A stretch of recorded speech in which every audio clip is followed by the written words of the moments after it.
Exam decode के YouTube channel में आपका स्वागत है, जहां हम देख रहे हैं बायोलॉजी सीरीज़ में वनस्पति विज्ञान से रिलेटेड 20 महत्वपूर्ण क्वेश्चन।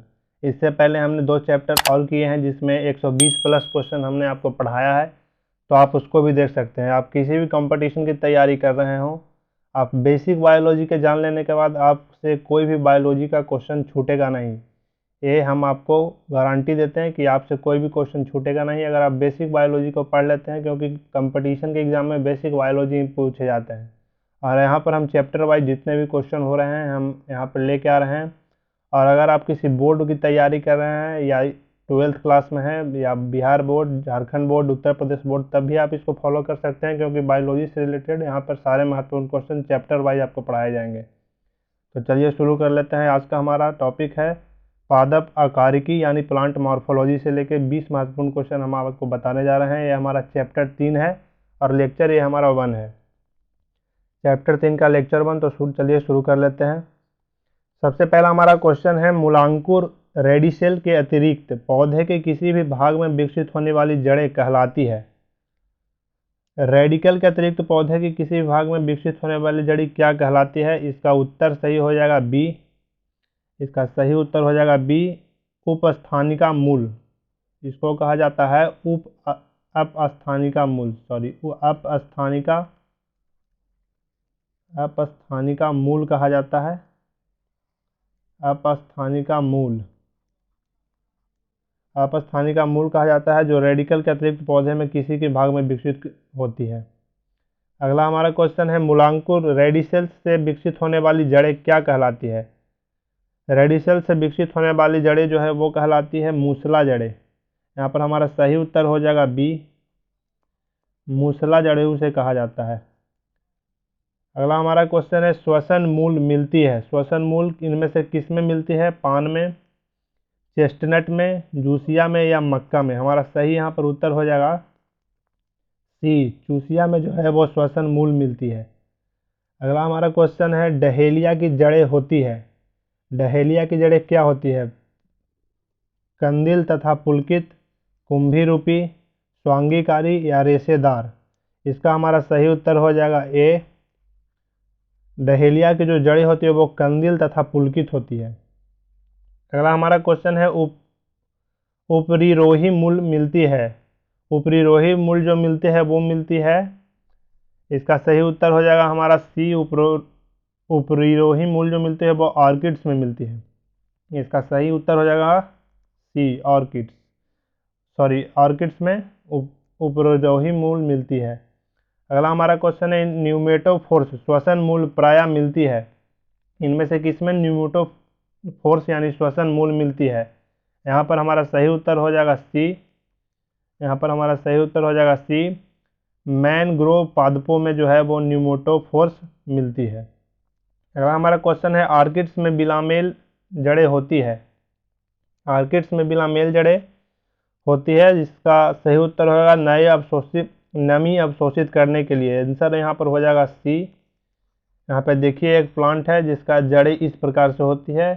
ये जो जड़ें होती है वो नमी को अवशोषित करने के लिए होती है, तो इसका सही उत्तर हो जाएगा सी। याद रखिएगा, ऑर्किड्स में बिलामेल जड़ें होती है जिसका काम होता है नमी अवशोषित करना। अगला हमारा क्वेश्चन है, निम्नलिखित में से कौन सा एक जड़ नहीं है? इन सब में से कौन सा एक जड़ नहीं है? आलू, गाजर, शकरकंद या मूली? यहाँ पर देखिए पिक्चर भी लगाया गया है, तो इसका सही उत्तर हो जाएगा ए, आलू जो है वो जड़ नहीं है। बाकी गाजर, शकरकंद और मूली जो है वो जड़ है। अगला हमारा क्वेश्चन है, अब स्तंभ मूल यानी स्टील रूट पाई जाती है। स्टील रूट इनमें से किस में पाई जाती है? चावल में, गन्ने में, मूंगफली में या चने में? यहाँ पर हमारा सही उत्तर हो जाएगा हमारा बी। अब स्टील रूट जो पाई जाती है वो पाई जाती है गन्ने में। यहाँ पर देखिए इस प्रकार का रूट होता है जिसको स्टील रूट कहा जाता है, तो वो गन्ने में पाई जाती है।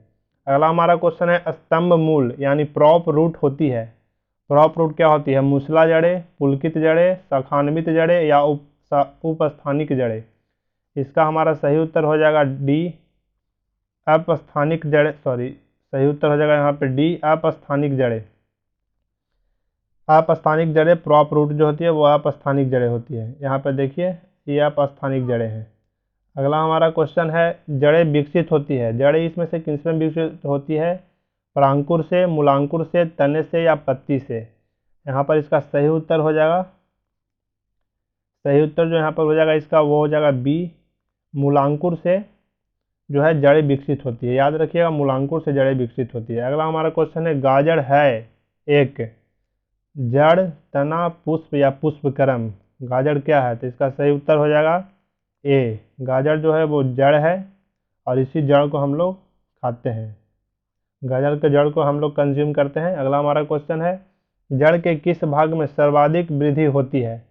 जड़ के किस भाग में सर्वाधिक वृद्धि होती है? मूल शीर्ष के ठीक पीछे, मूल शीर्ष में, प्रकाश में या अंधकार में? यहाँ पे इसका सही उत्तर हो जाएगा ए, जड़ के मूल शीर्ष के ठीक पीछे जो है वो सर्वाधिक वृद्धि होती है। अगला हमारा क्वेश्चन है, बरगद के पेड़ के तने में लटकने वाली मोटी जड़ें कहलाती है? वलयाकार मूल, वायवीय मूल, स्तंभ मूल या आरोही मूल? इसका जो सही उत्तर हो जाएगा वो हो जाएगा सी, इसे स्तंभ मूल कहा जाता है। यहाँ पर देखिए इस प्रकार से जड़ें जो लटक रही है, आपने देखा होगा बरगद के पेड़ में अलग से जो तने से जो जड़ें लटकती है उसे कहा जाता है स्तंभ मूल। याद रखिएगा, बरगद के पेड़ में जो तने लटकती है उसको स्तंभ मूल कहा जाता है। अगला हमारा क्वेश्चन है, निम्न जड़ों में से कौन सा गलत है? स्क्वायर्ड जड़ें प्याज, तर्क रूपी जड़ें मूली, कुंभी रूपी जड़ शलजम या श्वसन रूप मैंग्रोव पौधे? इसका जो सही उत्तर हो जाएगा वो हो जाएगा ए, प्याज में जो है स्क्वायर्ड जड़ें नहीं होती है। इसका सही उत्तर हो जाएगा ए, याद रखिएगा। अगला हमारा क्वेश्चन है, श्वसन मूल न्यूमेटोफोर्स पाई जाती है? इनमें से न्यूमेटोफोर्स जो है वो किस में पाई जाती है? हाइड्रिला में, राइजोफोरा में, सिंघाड़ा में या एस्टरकेनाथा में? इसका जो सही उत्तर हो जाएगा वो हो जाएगा बी, राइजोफोरा में जो है वो न्यूमेटोफोर्स जड़ें पाई जाती है। यहाँ पे देखिए इस प्रकार की जड़ें होती है। अगला हमारा क्वेश्चन है, पान की लता में बनने वाली जड़ें कौन सी होती है? पान की लता में जो इस प्रकार से जड़ें होती है वो कौन सी होती है? इस प्रकार जो जड़ें पान की लता में लगती है वो कौन सी जड़ें होती है? अवस्तंभ जड़ें, अनुलग्न जड़ें, आरोही जड़ें या छायादार जड़ें? इसका जो सही उत्तर हो जाएगा वो हो जाएगा डी, छायादार जड़ें। छायादार जड़ होता है पान की लता में बनने वाली जड़, याद रखिएगा। अगला हमारा क्वेश्चन है, आलू को खाने योग्य भाग होता है? आलू का जो भाग जड़ को खाया जाता है, कलिका को, फल को या तना को? इसका जो सही उत्तर हो जाएगा वो डी, आलू के तने को हम लोग खाते हैं, ये तना होता है। याद रखिएगा, आलू के तने को हम लोग खाते हैं, तो आलू के तने का भाग जो होता है वो खाने योग्य होता है। अगला हमारा क्वेश्चन है, पर्णिका या स्तंभ एक रूपांतरण है? जड़ का, तना का, पत्ती का या इनमें से कोई नहीं? इसका जो है वो सही उत्तर हो जाएगा, सही उत्तर इसका हो जाएगा बी, तना का। फाइलोक्लेट जो है वो पर्णिकाय स्तंभ जो है वो क्या है? तना का एक रूपांतरण है। अगला हमारा क्वेश्चन है, नागफनी के प्रकाश संश्लेषी कार्य होता है? इसका जो सही उत्तर हो जाएगा वो हो जाएगा बी, प्राणकाय स्तंभ द्वारा। नागफनी में जो प्रकाश संश्लेषण होता है वो प्राणकाय स्तंभ द्वारा होता है। ये देखिए नागफनी का चित्र है जो कांटेदार पौधे होते हैं, इसका में जो प्रकाश संश्लेषण किया जाता है वो प्राणकाय स्तंभ द्वारा किया जाता है। अगला लेक्चर जो है वो जल्द आएगा, 20 क्वेश्चन का सीरीज हम यहाँ पर आपको चला रहे हैं एग्जाम डिकोड पर। आप चैनल को जरूर सब्सक्राइब कर लीजिएगा। ये हमारा 10वां लेक्चर था, अगला हमारा 11वां लेक्चर होगा। तो यहाँ पर आपको 20 क्वेश्चन प्रतिदिन बताए जाते हैं, तो आप हमारे चैनल को सब्सक्राइब करना नहीं भूलिएगा और हमारे चैनल को सब्सक्राइब कीजिएगा एग्ज़ाम डिकोड, और हमारे टेलीग्राम चैनल सेवा से जुड़िएगा। और सदगुरु के सेव सॉइल प्रोग्राम के साथ जुड़ने के लिए आपको हम गाइड कर रहे हैं, तो आप उसके साथ भी जरूर जुड़िएगा। तो चलिए चल लेते हैं सबसे पहले मोबाइल के स्क्रीन पे।